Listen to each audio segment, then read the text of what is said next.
Hello, have a nice. Guru Nanak ने एक बात कही कि राजा वही अच्छा जो लायक, जो राज सिंहासन पर बैठने के काबिल,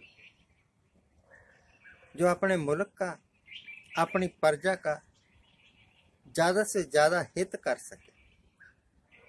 और जो ऐसा नहीं है, उनके वास्ते गुरु नानक ने क्या कहा? गुरु नानक ने कहा कि राजे शाह मुकद्दम कुत्ते। चाहे राजा हो, चाहे शाह यानी मनी लैंडर हो, चाहे मुकद्दम हो। मुकद्दम मतलब जैसे एक गांव का जेलदार, लंबड़दार, ऐसे कुत्ते। इन लोगों में और कुत्ते में कोई फर्क नहीं, क्योंकि ये पब्लिक को नाजायज तंग करते। बात पता की बात बिल्कुल दुरुस्त है, बिल्कुल सही है। हुआ यह है कि जिस वक्त 2014 में मोदी साहब आए, तो इस बिना पर आए, लोगों के दिमाग में यह जुनून भर दिया,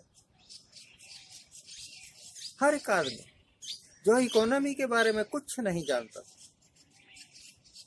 जिनको विकास नाम का मतलब नहीं पता था, जिनको इस बात का पता नहीं था कि इल्म नहीं था कि इन्फ्लेशन क्या होता है, डेवलपमेंट क्या होता है, जीडीपी क्या होता है, वो भी कहने लगे कि कांग्रेस खराब है, अब मोदी आएगा तब देश के हालात सुधरेंगे। और हकीकत इसके बिल्कुल उल्ट थी, देश के हालात काफी ठीक थे। फिर इन्होंने कहना शुरू किया जब कि मित्रों, मैं देश नहीं बिकने दूंगा। लोगों ने इसका भी उल्टा समझ लिया। ऐसे लगता था इनकी बातों से ऐसे लगता था कि अगर ये नहीं आए तो जो भी आएगा ना, वो देश को बेच दे। इसका मतलब यह हुआ कि जितने साल राज कांग्रेस ने किया, वो देश के संसाधनों को बेचती रही, देश को बेचती रही, रेलवेज बेचती रही, एयरपोर्ट्स बेचती रही। यही मतलब हुआ ना। हकीकत इसके उल्ट थी बिल्कुल। कांग्रेस के राज में जितने डैम्स बने, जितनी जल विद्युत परियोजनाएं बनी, हाइड्रो इलेक्ट्रिक प्रोजेक्ट्स, जितने ताप बिजली घर बने, थर्मल पावर स्टेशन, और भैया जितनी नहरें बनी।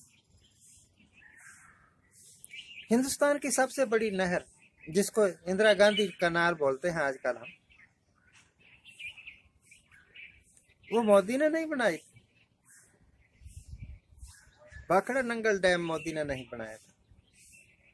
तो जब ये कहते थे ना कि देश नहीं बिकने दूंगा, तो मेरे जैसे उल्लू यही समझते थे कि कोई है जो देश को बेच रहा है,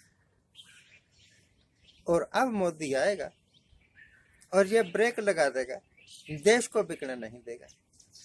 हुआ क्या? ये साहब आए और जितने भी पब्लिक एंटरप्राइजेस थे, इन्होंने बेचे या बेचने के कगार पर है।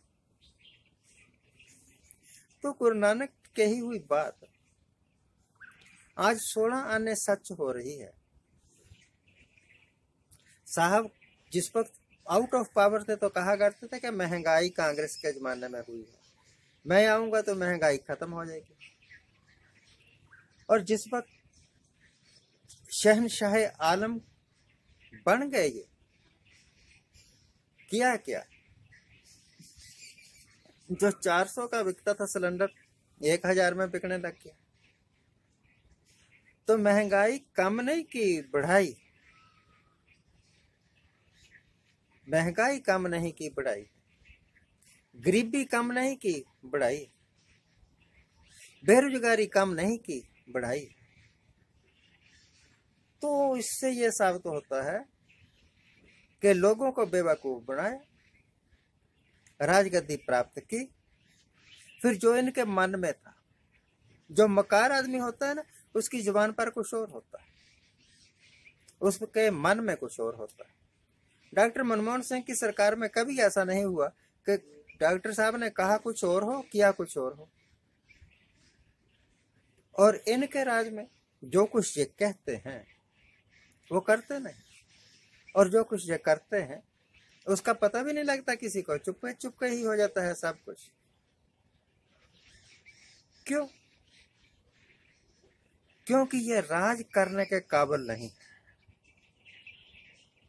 इनके ऊपर विश्वास नहीं किया जा सकता कि ये क्या करेंगे। इसी करके आज देश की हालत, ये जितना मर्जी कहते रहे कि हमने बड़ी तरक्की कर ली, पर देश की हालत बड़ी पतली। देश में बेरोजगारी क्यों है? क्योंकि कारखाने बंद हो गए। देश में अनरेस्ट क्यों है? अनरेस्ट का मतलब बेचैनी क्यों है?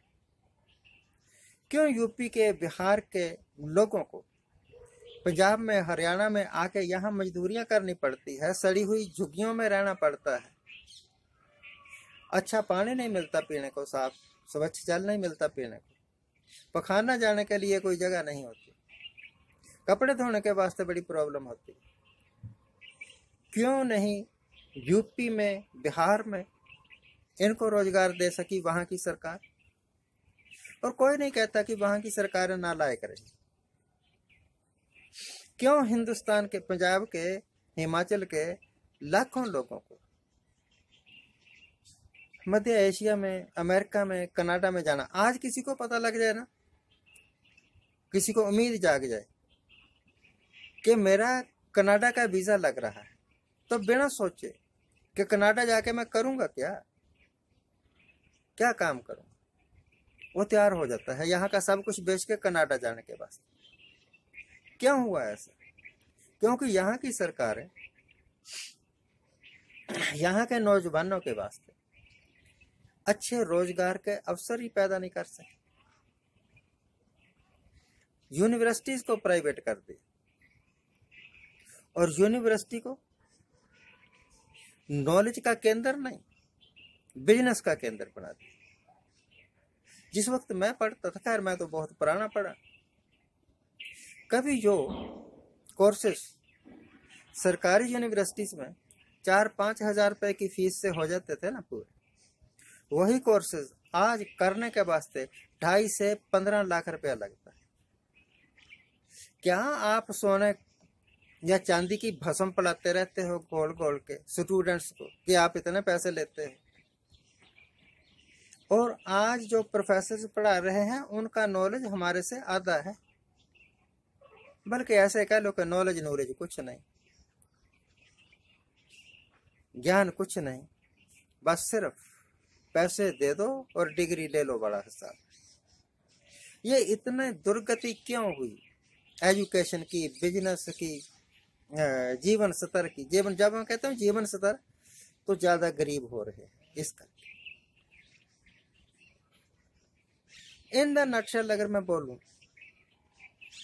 तो ये एक नालायक राजे की करतूत। वो लोग जो दौड़े हुए हैं आज इलेक्शन में जीत के राज करने के वास्ते, ये सब के सब A to Z नालायक है। आज के लिए इतना ही। आज जिनका जन्मदिन है उनको हैप्पी बर्थडे, आज जिनकी मैरिज एनिवर्सरी है उनको बहुत बहुत शुभकामनाएं। सदा सुखी रहिए, आनंद प्रसन्न रहिए।